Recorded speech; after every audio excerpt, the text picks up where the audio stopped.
창세기 1장 3절에서 5절 말씀 함께 읽겠습니다. 하나님이 가라사대 빛이 있으라 하시매 빛이 있었고 그 빛이 하나님의 보시기에 좋았더라. 하나님이 빛과 어둠을 나누사 빛을 낮이라 칭하시고 어둠을 밤이라 칭하시니 저녁이 되며 아침이 되니 이는 첫째 날이니라. 아멘.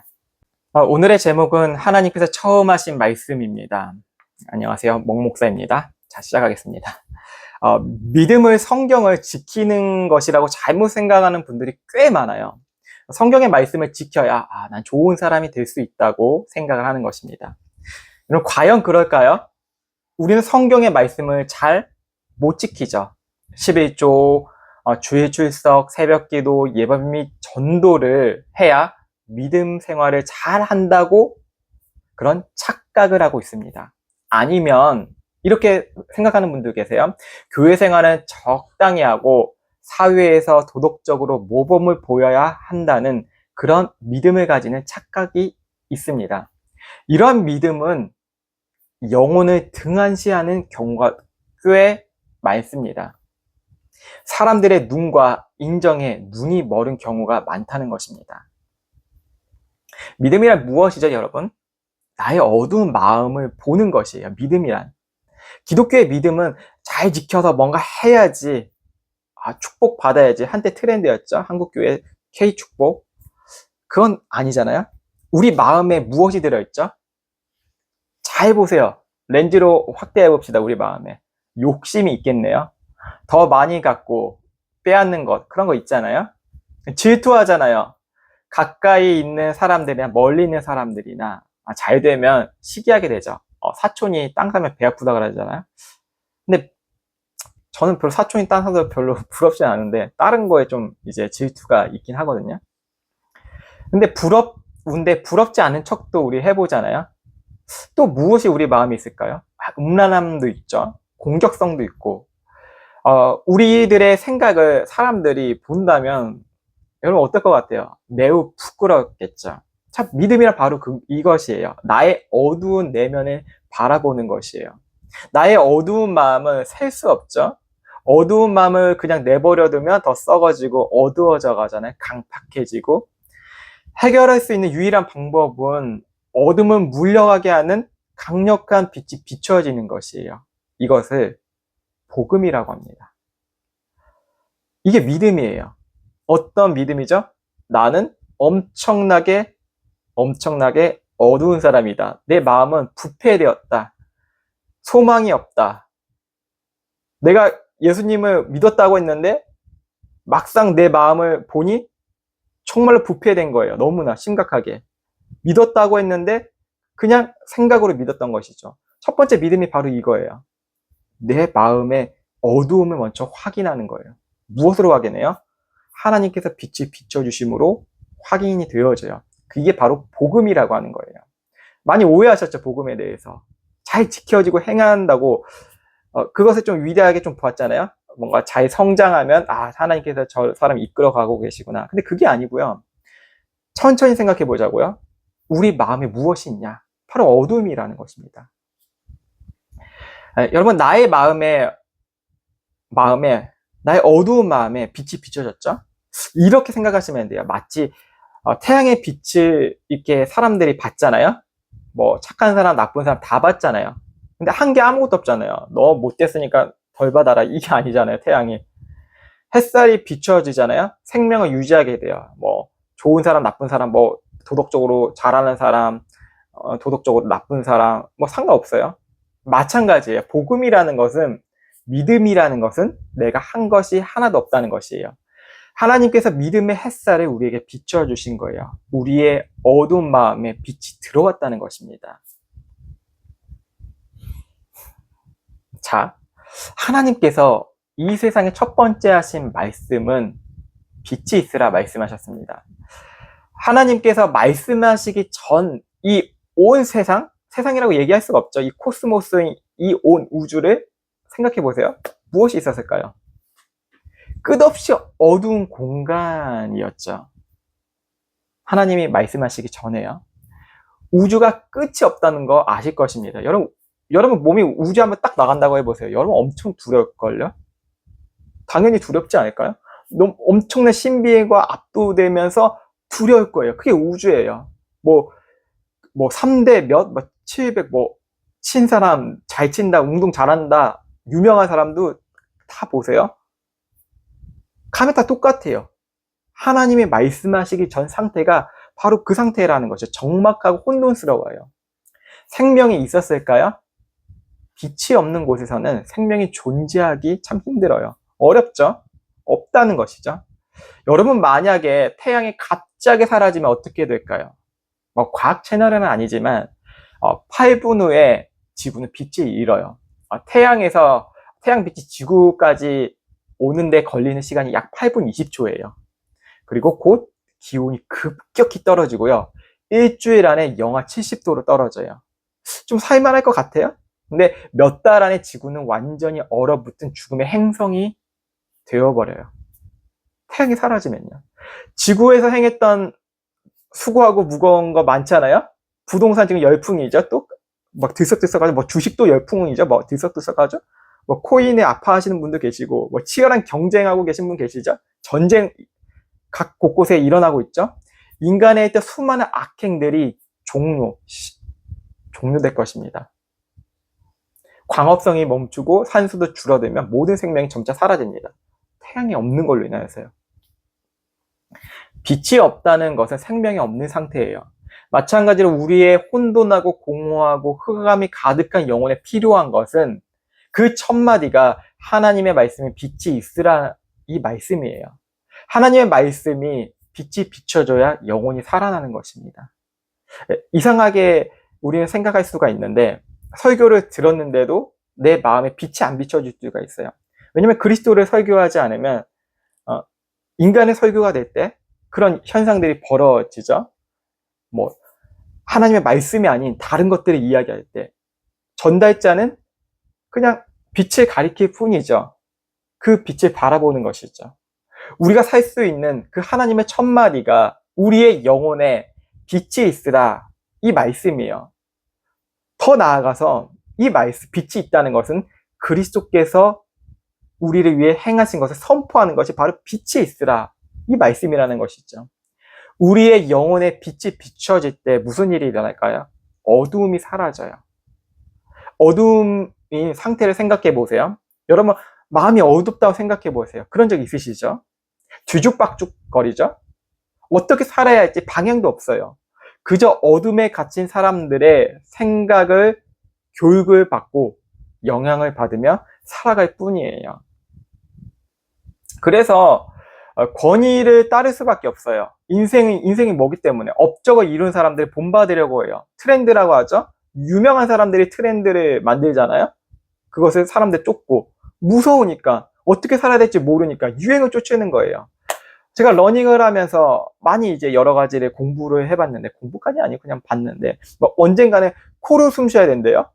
그래야지 더 호흡하기도 더 좋고 그리고 세균이나 못된 그런 공기에 있는 미세먼지들이 다 걸러진다고 이야기하더라고요. 근데 황현주 선수 아시죠? 황현주 선수는 그냥 네가 마음에 맞는 걸로 뛰어야 돼. 네가 편한 걸로 숨 쉬어야 돼.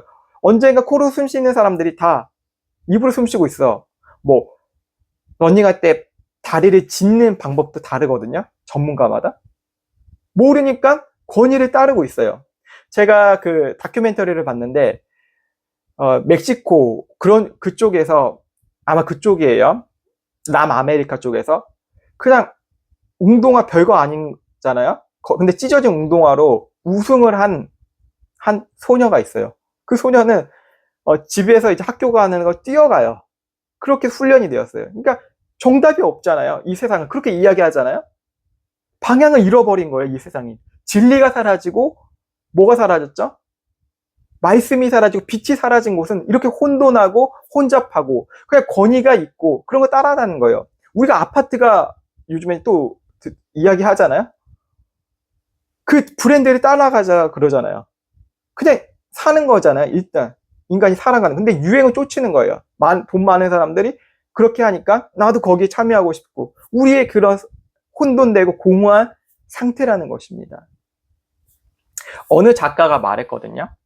일상은 자기들만의 전쟁을 치르고 있는 것이라고 이야기하였어요. 저는 이 이야기를 듣고 마음에 확 와닿았어요. 사람들을 보면 겉모습은 괜찮아 보이잖아요. 근데 뭐 울적한 분도 있죠. 표정에 있어서 힘들어 하신 분도 있고. 근데 어느 누구도 할 것 없이 자신들의 전쟁을 치르고 있다는 말에 전 너무나 깊이 공감이 되었어요. 각 개인의 어둠, 공동체의 어둠, 사회의 어둠, 국가 간의 어둠은 전쟁으로 연결되어 있다는 것이에요. 전쟁을 계속 치르고 있어요.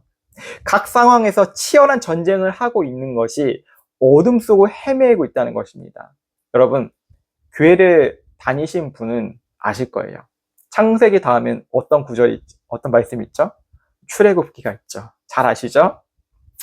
출애굽기 10장 21절, 23절에서 애굽의 9번째 재앙이 있습니다. 그 재앙은 무엇일까요? 바로 어둠입니다. 이 어둠은 단순히 날씨 현상이 아니에요. 하나님과 우상 숭배 국가 간의 영적인 충돌이 일어나요. 요한복음 1장 5절에서 빛이 어둠에 비치되 어둠이 어떻게 되죠? 깨닫지 못한다는 이야기를 하고 있어요. 바로의 군대들이 깨닫지 못했잖아요. 그렇죠? 결국에는 이스라엘을 뒷공문에 쫓아가다가 바다에 다 빠져 죽었죠. 깨닫지 못한다는 거예요. 어둠에 있는 사람들은. 말씀이 선포돼도 깨닫지 못한 사람들이 많다는 것이죠. 어둠에 있기 때문에, 어둠을 사랑하기 때문에. 예수님의 오심은 단순한 인간의 도움을 위해서 오신 것이 아니에요. 사랑해야지, 사상을 가르쳐 주시기 위해 오신 것이 아니에요. 어둠에 대한 도전이고 실질적인 전쟁의 선언이에요. 에베소서 6장 12절에서는 우리의 씨름은 혈과 육이 아니요 어둠 세상 주관자들과의 싸움이니라. 하나님의 빛은 어둠을 치유하는 정도가 아니에요. 그것과 싸우며 밀어내는 힘입니다. 창조의 첫 장면은 전쟁의 시작이자 하나님의 주권 선포예요. 여러분 시야가 달라지죠. 그냥 빛이 있으라 무슨 과학적인 이런 걸로 측면을 봤잖아요. 빛이 있었네. 근데 보니까 빛이 예수 그리스도라고? 빛이 전쟁의 선포고 하나님의 주권 선포라고? 시각이 달라지죠. 왜 그런지 더 말씀드릴게요. 시편 예언서 묵시문학에서는 어둠은 전쟁 전야의 이미지로 자주 등장해요. 스가랴서 14장과 요에서 2장에서는 주님의 날이 올 때 해가 어두워지고 별이 사라진다고 말씀하고 있거든요. 문학에서도 어둠은 두려움, 미지, 위협의 공간이며 전쟁의 분위기를 조성해요. 여러분 블랙아웃이란 단어 들어보셨나요? 들어보셨어요? 2차 세계대전 당시 영국 런던에 독일 공습을 대비해서 블랙아웃이 진행되었어요. 도시 전체가 불을 껐던 것이에요. 그 어둠은 공포, 전쟁에 있어서 너무 두렵잖아요. 불안전성, 언제 터질지 모르는 폭탄을 상징해서 이 블랙아웃이요. 우크라이나 전쟁 중에서도 어둠은 단지 불편이 아니었어요. 그렇죠? 생명의 위협, 고립, 두려움의 상징이에요. 이 어둠이. 현대 정신의학에서 우울증이나 트라우마도 종종 전쟁과 같은 어둠으로 묘사됩니다. 하나님의 첫 말씀은 선언이 아니라 전쟁 개시의 명령이었어요. 우리가 믿음을 가진 것은 빛을 받고 온실 속 화초로 살아가는 게 아닙니다. 빛을 받은 자들은 어둠의 세력과 전쟁을 하는 것입니다. 빛이 있으라 이 말씀은 어둠에 대한 공격 명령입니다. 어둠은 단지 빛의 부재가 아니라 하나님의 질서에 대한 영적인 반역이라는 것이죠. 그리고 하나님은 그 반역을 말씀으로 무너뜨립니다. 예수님이 세상에 오셨을 때도 세상은 어둠에 있었고 그분은 어둠과 전쟁을 치르기 위해 이 땅에 오셨습니다. 자, 빛은 하나님의 첫 전쟁 선언이었지만 동시에 무엇이죠? 관계 회복의 시작입니다. 예수님 믿는 사람들 중에 잘못 이렇게 이원론적으로 믿는 사람들 있잖아요. 저 마귀 사탄 이렇게 이야기하는 사람들 있잖아요. 그 전쟁을 잘못 이해하고 계신 분들이에요. 무슨 일이 일어나서 영적 전쟁이야. 모든 상황을. 근데 그게 아니에요. 진짜 하나님의 빛과 하나님의 그 빛이 있으라 말씀은 전쟁 선언이긴 하지만 하나님께서 어떻게 말씀하시죠? 이 싸움은 너희의 싸움이 아니라 내 싸움이라고 말씀하고 계세요. 내가 할 수 있다는 것이죠. 내가 일으키고 내가 정복할 것이다. 이것이잖아요. 이스라엘 백성들 어떻게 했죠? 자기가 했나요? 그래 하지 않으세요. 하나님이 하셔야 돼요. 너희는 잠잠히 있어. 내가 할 일을 너희는 잠잠히 바라봐. 이게 전쟁이에요. 동시에 무엇이 일어나는 거죠? 관계 회복이에요. 하나님 나라를 선포하는 거예요. 구약을 그 관점으로 보셔야 돼요. 뭐 이민족을 죽여서 어쩌고 저쩌니 하나님 정말 잔인한 아니에요. 전쟁의 선언인 동시에 관계 회복, 선포라는 것이 굴복해 하나님의 말씀에 이거예요. 그때 회복이 된다는 거예요. 근데 우린 굴복하지 못하잖아요. 예수 그리스도께서 굴복하셨어요. 그 완전한 순종으로. 그리고 우린 그 빛을 바라보는 것이죠. 하나님은 먼저 빛을 창조하심으로 피조물들이 하나님을 인식하게 되고 세상을 이해하고 자기 존재를 깨닫게 만드셨어요. 다시 말해 하나님이 먼저 보게 하셨어요. 그 후에 우리를 살게 하셨어요. 이게 복음입니다. 기독교를 잘못 이해하셨던 분들, 잘못 믿고 계셨던 분들, 이 말씀이 여러분 가운데 선포되게 예수 그리스도의 이름으로 축복합니다. 신약 성경에서 앞을 못 보는 맹인이 자주 등장하잖아요. 많죠? 그 시대에 많이 살았죠. 예수님께서는 맹인의 눈을 뜨게 하시는 이 그리스도는 창세기에 하나님을 보여주신 거예요. 여러분 어떻게 보셨나요? 이 맹인이 안 못 보는 맹인을 눈뜨게 하시는 그 예수님을 보면서 기적이야. 어떻게 이런 일이 있어요? 이게 신화야? 레알? 이 가능해? 전설 아니야? 이렇게 생각을 하는 분도 계세요. 믿어지지 않아. 그런데 성경을 보시면 자세히 보시면 예수님이 맹인의 눈을 뜨게 하시는 것은 창세기를 보여주는 거예요. 하나님을 보여주는 거예요. 이것이. 요한복음 9장의 제자들이 묻죠. 누가 죄를 지었기에 맹인입니까? 이렇게 질문을 했어요. 예수님은 하나님이 하시는 일을 나타내고자 하심이라 말씀하셨어요. 이게 창세기예요. 예수님은 그를 치유하시고 다시 말씀하십니다. 내가 세상의 빛이라. 이게 오늘 창세기 1장의 말씀이에요. 빛이 있으라. 이것이에요. 세상의 빛. 어둠이 떠나가고 생명이 다시 살아난다는 그 귀중한 언약과 그 언약의 선포. 바로 이것이라는 것입니다. 창세기에서 혼돈과 어둠이 있었고 하나님은 빛이 있으라 말씀하셨습니다. 요한복음 9장에서 맹인이 세상을 보지 못하고 예수님은 그에게 빛을 주심으로 그 맹인이 어떻게 될지 세상을 보게 해주셨어요. 이것은 단지 눈의 회복이 아니라 창조의 반복이에요. 곧 새 창조라는 것이에요. 맹인이 세상을 처음 본 순간 그는 단지 눈에 뜬 게 아니에요. 우리는 무엇을 요구하죠? 뭐 해결해 주세요. 뭐 잘 되게 해주세요. 이거 요구하잖아요. 맹인도 그 마음이 있지만 진정한 복음은 우리가 새롭게 창조되었다는 것을 인식하게 되는 거예요. 살아가게 된다는 거예요. 이게 복음이죠. 뭐 해주세요. 나는 여전히 이거밖에 안 되네. 그것은 복음이 아니고 여러분 예수님을 잘못 믿고 계신 것입니다. 하나님의 새로운 창조 현장이 되었다는 것이에요. 그 자리가. 결론을 맺겠습니다. 너무 빨리 시간이 갔나요, 여러분? 너무 집중해서 설교 이거밖에 안 하시나요? 더 길게 해주세요. 이런 요청을 댓글로 달아주십시오. 농담이고요. 결론은 처음 비쳤던 빛은 꺼지지 않는다는 것입니다. 다르죠? 한국전력과 우리 주님은 다르시다는 거예요. 비교할 수가 없죠. 성경의 처음 빛은 빛으로 시작하여 빛으로 마무리됩니다. 그 빛은 한계가 없습니다. 영원한 빛이라는 것이죠. 제가 이 결론에 대해서 챗GPT한테 이렇게 좀 얘기하기도 했어요. 처음 비쳤던 빛은 꺼지지 않아. 하나님은 영원하시고 능력이시죠. 있으셔. 챗GPT가 뭐라고 얘기했는지 아세요? 아멘 이렇게 얘기를 했어요. 좀 웃기죠? 사람도 아닌데. 그가 은혜를 받았을까요? 그건 아니잖아요. 그도 공감한다는 것이죠. 제가 더 이야기하면 길어지겠지만 영원한 빛이라는 것이에요. 요한계시록 22장 5절은 증언합니다. 창세기에서 우린 요한계시록까지 갑니다. 다시는 밤이 없겠고 주 하나님이 그들에게 빛이 되시니 그들이 세세토록 왕 노릇하리라. 여러분 이 말씀에 소름 돋지 않습니까? 희망이 느껴지지 않습니까? 이 말씀밖에 없다는 생각이 들지 않겠습니까? 예수님밖에 없구나. 다시는 밤이 없대요. 우리의 어두운 그런 마음이 없대요. 무엇이죠? 태양의 빛으로 우리를 비추시는 게 아니라 하나님이 우리에게 빛을 비춰주신대요.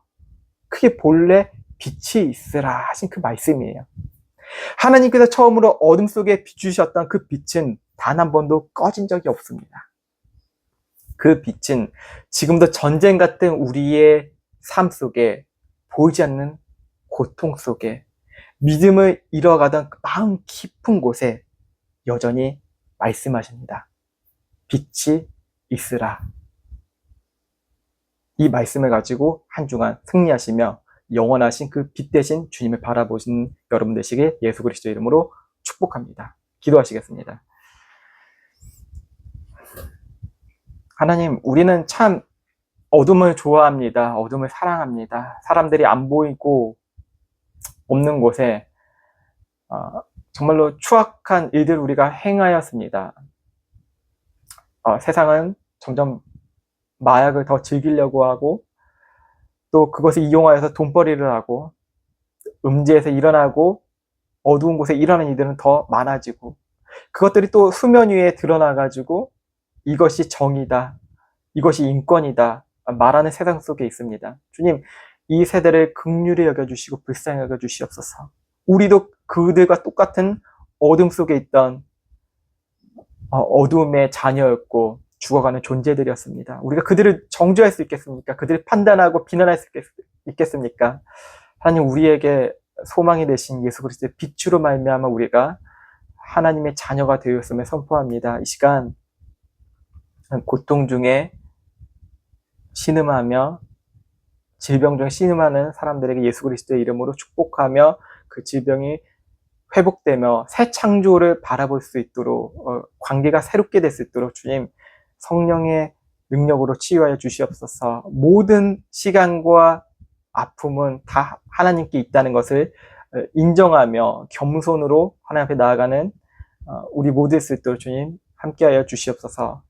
주님은 위대하십니다. 아버지 하나님은 온 세계와 온 열방 중에 주인이심을 선포합니다. 감사하며 살아계신 예수 그리스도의 이름으로 간절히 기도드립니다. 아멘.